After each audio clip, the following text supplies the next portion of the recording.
বাজার দোকানে ট্রেনের মধ্যে শন পাপড়ি যে এত দাম নেয়, এই তো সেই দিনকে ট্রেন থেকে কিনে আনলাম। এক বাস্ক দাম নিল 50 টাকা, ছিল মাত্র 5 পিস। কিন্তু বাড়িতে যদি তোমরা 2 চামচ ঘিয়ের মধ্যে 1 বাটি ময়দা, হাফ বাটি বেসন দিয়ে মিডিয়াম ফ্লেমে নাড়াচাড়া করতে করতে একদম লাল লাল করে ভেজে নি। ভাজা ময়দা আর বেসন একবার তোমরা চালুনি দিয়ে হালকা করে সেলিও নিতে পারো, আবার না নিলেও সমস্যা নেই। অন্যদিকে 1 বাটি চিনির মধ্যে হাফ কাপ মতন জল দিয়ে মিডিয়াম ফ্লেমে নাড়তে সারতে চিনিগুলো গলে যাওয়ার পরেও যখন আবার দেখবা দানা বেঁধে যাচ্ছে, তখন আধ ফালি লেবুর রস চিপে দাও। এবার ফুটতে থাকো, ফুটুক, কিন্তু নাড়াচাড়া যেন বন্ধ করো না। এইরকম যখন একটা নাল নাল পজিশন চলে আসবে, ঘি মাখানো বড় একখানা থালার মধ্যে এটা ঢেলে দাও। দেখেছো উনুন থেকে নামানোর পরে কিরম কালার চেঞ্জ হয়ে গেল, একদম গিরগিটির মতন ছড়ি এক্স এর মতন। এইবারই তো হবে আসল কাজ গো, খুন্তির মাথা দিয়ে নাড়ো। এইবার আর খুন্তি না, ডাইরেক্ট এইটাকে হাত দিয়ে দড়ি পাকাতে হবে। কারখানায় দেখেছি দুখানা ছোট ছোট বেটে নাটি নেয় দিয়ে এইরম করে।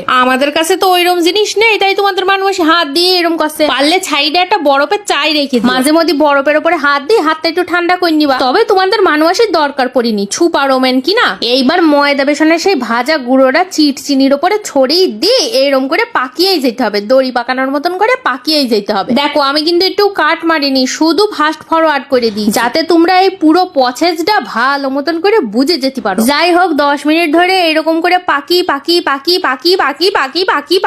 লাস্ট ফিনিশিং এ দেখবা একদম বুড়ি চুলের মতন ফেস হয়ে গিয়েছে। তখন বুঝতে পারবা তার মানে আমার শনপাপড়ি রেডি। দেখছো তো গাইস, কত সোজা আর কত কম ইনগ্রেডিয়েন্ট দিয়ে তৈরি হয়ে যায়, কিন্তু এটা ধৈর্য ধরে বানাতে হবে।